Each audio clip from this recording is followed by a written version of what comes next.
probably gathered already. When it feels like everything is falling into pieces, how can you find more peace? When we are confused and asleep in the illusion that the universe is not there for us, there is no peace in our world. Spiritual wisdom and tools can help us awaken and to rise to the truth that, as Dr. Ernest Holmes says, peace is always at the center of our soul. Oneness, peace, and harmony prevail. Spiritual tools in our toolkit for life help us in a grand rising in our personal and collective experience of peace, to truly put the pieces together to rise up and be the peace that we want to see in this world. So now we have the privilege of hearing our very own Elizabeth Chomik do the talk for today, putting the pieces together. Please help me welcome Elizabeth.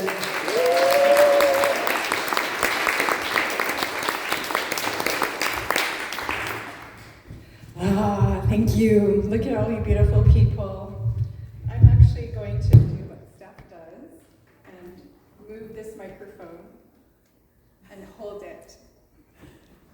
Because I find myself fiddling with this microphone stand a lot. So let's do that. Oh, the joy of laughter. I love it. So let me just take a deep breath and see all you people. I know I see you almost every Sunday, and I'm so grateful for this space, this joy, this peace that we have here. I just wanted to start with an affirmation, if you want to say this over with me. I am the peace I see in the world. I am the peace I see in the world. Let's feel this, let's see this. I stumbled across a Facebook memory that seems fitting to share with you today. It says, "We can change our world for the better, not through the use of force, but by developing inner peace. It may feel like a huge task, but peace must be created by humanity, who are a collection of individuals just like you and me. If one person creates inner peace within themselves and share it with 10 other people, and each of them does the same, we can imagine influencing all 7 billion human beings." Imagine that.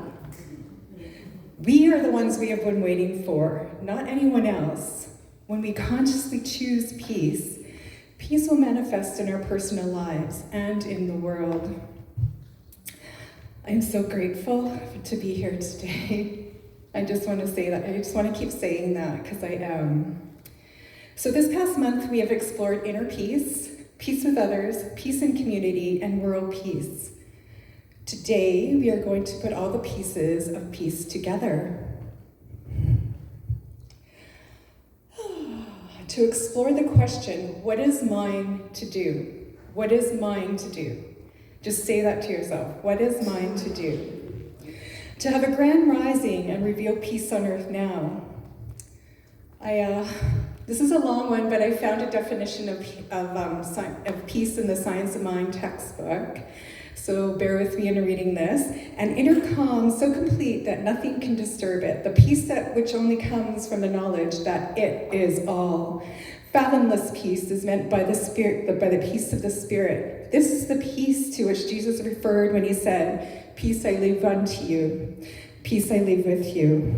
The infinite is always at peace because there is no thing to disturb it. A realization of our oneness with the omnipresence brings peace. The peace which is accompanied by a consciousness of power. And this power is greater than we are, and we can use it. So the Science of Mind perspective is we must practice the presence of peace consciously, definitely, and deliberately. If we can do it individually and in family, and to a certain degree in our offices and businesses, which we can, why can't we do it for the whole world? We can. Let Ernest Holmes' inspiration be our inspiration by setting clear and powerful intentions to consciously being the presence of our peace in our own lives. We are impacting the entire world with our peace. So it is one action I can take to make the world a more peaceful place. Let there be peace on earth, and let it begin with me. I remember when I first started coming, we used to do a circle at the end. Do you remember this? And you got to wake Ian up there. So Ian, you remember this? We used to hold hands in a huge circle, and then we used to say that. Let there be peace on earth, and let it begin with me. I love that. We don't do that anymore. So when in your life have you experienced a challenge, an injustice, a traumatic experience that you can either use as a reason for hiding and playing small in life, or you can use as your inspiration for your own grand rising? Things, they happen for a reason, so perhaps what happened to you was to reveal to you your divine purpose, to make a positive difference in the world.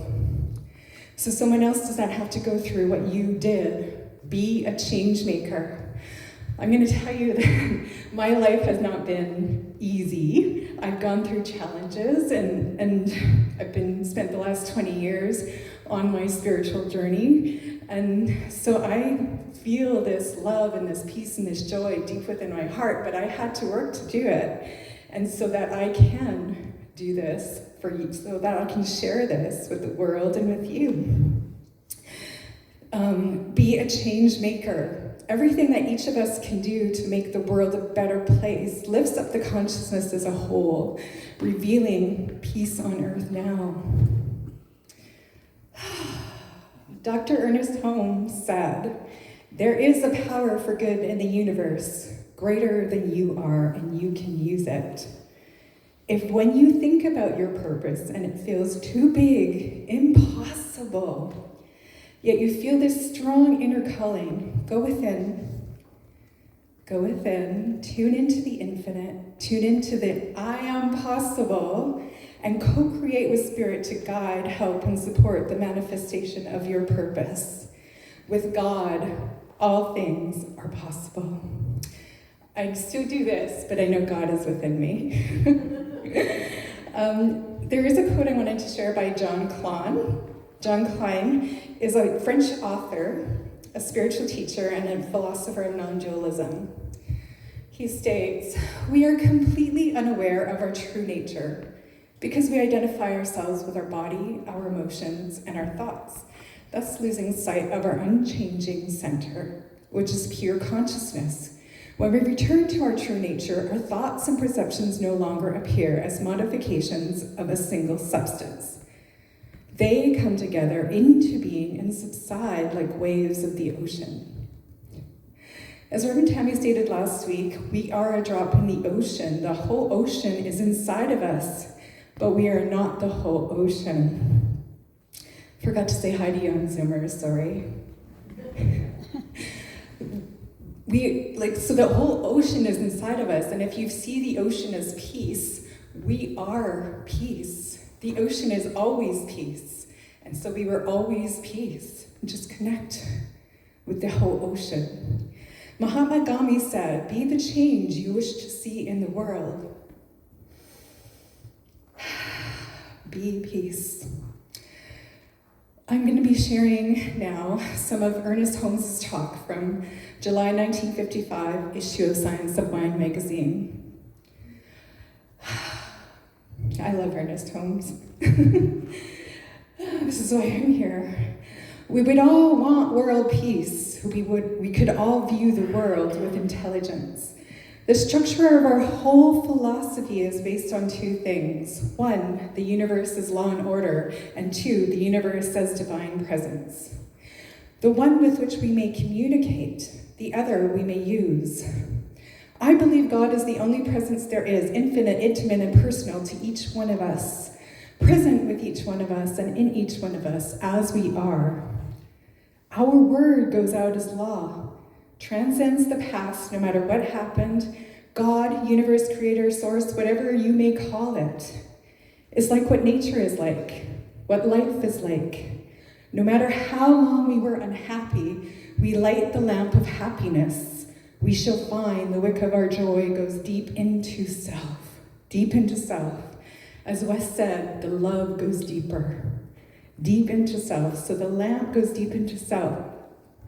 Let me find it again. A contentment of your universal mind and the light will be from its oil, and not ours. It meaning source, God, creator. It is deep within us. If you light a candle and if you light one candle, you can light many, many, many, many candles with the same source. It's the same. It is infinite. It never runs out. Just gonna take a breath for a moment. So Jesus thought that as in a split second in which we turn from fear to faith, we shall have faith. If we turn from uncertainty to certainty, we shall be certain. For there is something that does it unto as we believe, unto us as we believe. Believe it, and it is so. Believe it with all your might. We are talking of a spiritual power which is consciously used and directed, can change the destiny of the world. I believe it. Do you? Do you believe in this spirit, this power, this presence? It is greater than we are, and we can use it. If we get by ourselves long enough and think peace, we will become peaceful. Peace is the divine reality at the heart of God. There is always peace. We know by demonstration, no matter how confused someone is, if he permits it, we can pray for him. In such a way, it will neutralize his confusion and bring peace. We know our philosophy works. We know by demonstration. No matter how confused someone is, if he permits it, we can pray for peace for him. In such a way, it will neutralize his confusion and bring peace. We know our philosophy works. If only one person in this room believes this, it is true. It transcends the negation. So the principle, I believe, is as definite as 1, 2, 3. 1, 2, 3. It is as definite as mixing paints and knowing what color you will get. It is a law, and it is as definite as any other law in nature. Example, if we know how to grow a carrot, it will need a carrot seed, it will need soil, it will need sun, it will need rain to grow. It is a law. We want peace, then it has to begin right here, right where I am, for me. I myself must believe in my own prayer. I myself, when we pray, we believe we receive, so we want peace on earth. Then let us pray for peace in our own hearts. Let us affirm in our own minds, let us live as though peace were the mandate of God, because it is. Let us, you and me, pray for peace, and let us make our hearts fit to accept it when it comes. Let us make our intellect and our soul and our will and our feeling ready to receive it and embrace it even before it comes. Leave space for it even before it comes.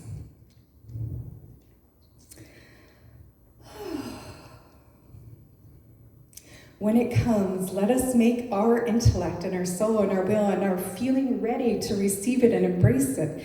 Even before it comes, no matter what it feels like, accept it. Let go and let God. That was my mantra for years. Let go and let God. I'm not the one doing it. It is.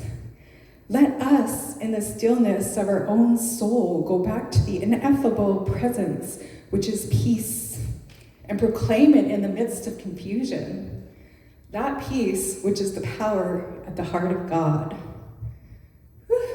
That was Ernest Holmes, and so that's why I love him. I'm going to go back and read some more of those transcripts. So, what is one action I can make the world a peaceful place? Suggestion, start a regular daily peace practice. Meditate. Praying is peace. I'm going to share one meditation that I love to do from the Buddhist tradition called the loving kindness meditation. So close your eyes and join with me. I'll guide you a little bit.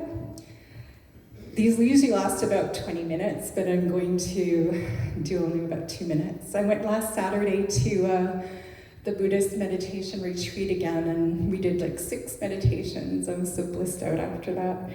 So just join with me. May I be free from anger. May I be free from ill will. May I be free from jealousy.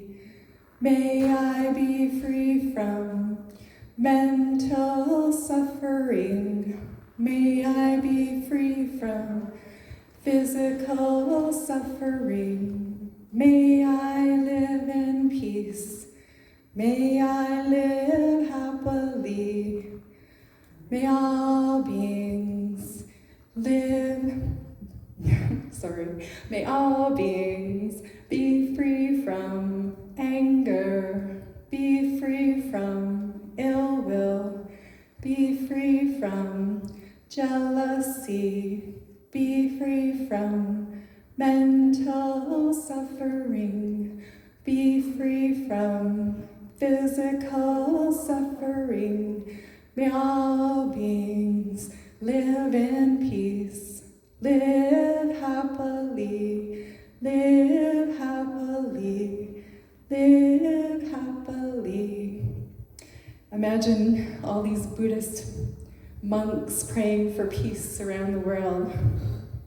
This is happening right now. So what is your daily practice? What is one action that you can take to make the world a more peaceful place? Get out in nature.